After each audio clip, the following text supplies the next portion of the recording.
We'll get that ear in.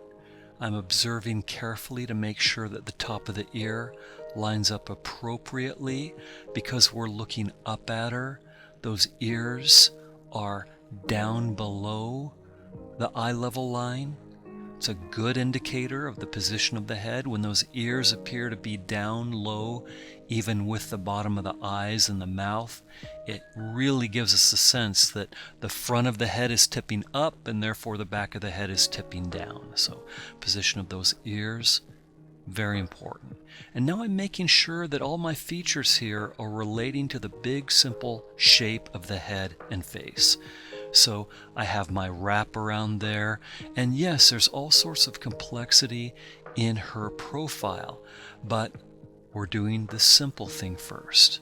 So we're turning it into one simple oval shape all the way around her head, and then we add the variations.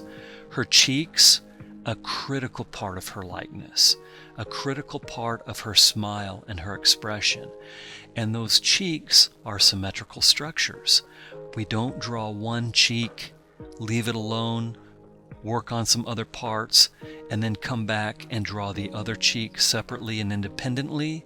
That's how you get wobbly, haphazard forms.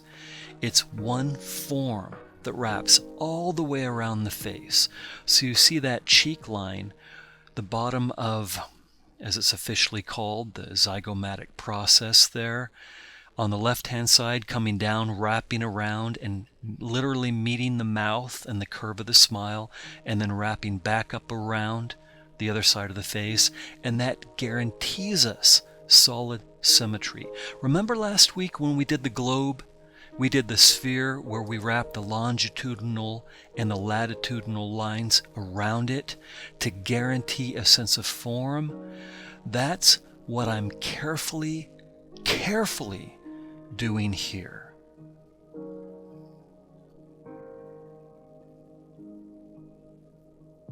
And back to our discussion about being committed in the way that we put down these lines. You'll notice, sure, as I'm trying to find it, I may put down several lines when I started out and I was finding the shape of the head and I was finding the big simple masses and finding the positions. I'd put down a few strokes and maybe they weren't quite right. I'd come back and wrap back around a little bit until I felt like I was narrowing down my focus and finding the line that I was looking for, and then I would commit, as I'm doing right now. No problem doing 2, 3, 4, 5 very soft, very light lines, trying to find it. And those lines may be beautifully expressive. You might be tempted to sit there and bask in the glory of your artistic genius, that you've put down something that is expressive. But it's not enough. You know, recently I heard a performance by a high school singer, and God bless her. She has tons of potential, and in some ways she did a great job.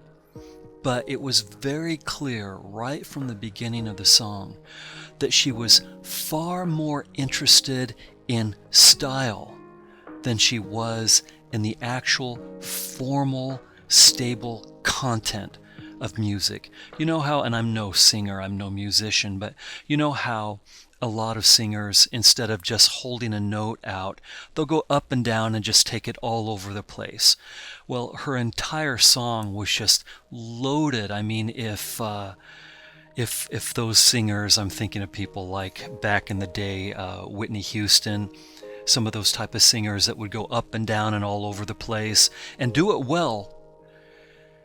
If those kinds of singers really took that far, she just loaded it up everywhere she could squeeze it into, all the while accidentally changing key while she was singing and so forth.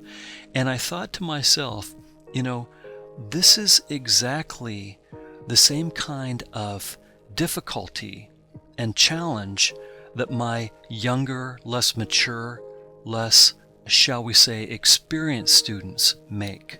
Far more interested in the glitz and the glitter than they are in the content and in the structure, when actually exactly the opposite is true. You lay down the simple, solid structure, and then you can put all the fun and all the variety and all the movement on top of it, and it sits there beautifully if there's an underlying solid architecture and foundation. It's true for music, it's true for literature, it's true for architecture, it's true for drawing.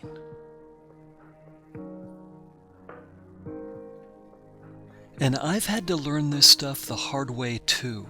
I remember back in art school, I had the opportunity to study figure anatomy and construction with the legendary Bern Hogarth. And we did exercises like this in the class, in the sense that he wanted us to understand exactly what the form was and commit to it.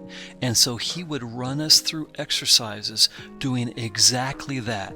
Now, this is a guy 83 years old, and if I have the kind of vigor that he had then, when I'm 83, then I must be doing well. I can only hope for something like that. Because this guy would storm around the class. He was very theatrical, and he put on a show. He would do things like storm around, yell things out, and then kind of stand behind you for a while, just long enough to make you uncomfortable. And then shout to the whole classroom about your drawing. He would shout something like, "If I had a foot like that, I would take it to the hospital," and then move on to the next victim. As a matter of fact, he was so forceful with all of this that there were some students who took it personally, in my opinion, completely wrongly. I felt like they didn't understand what he was trying to accomplish with his theatrics, but his criticisms were so forceful that some people actually stormed out of the room. They couldn't take it. I remember one particular person, after being just hassled by him because they weren't nailing down their drawing the way he felt like it could and should be, that they got up and walked out of the classroom and stormed down the hall, and he went right out the door and shouted out after him. He said, "Don't go to administration and tell them, they already know." And then he came back in and just very quietly, very calmly, just started chatting with the class quietly about how we could strengthen the quality of our drawings.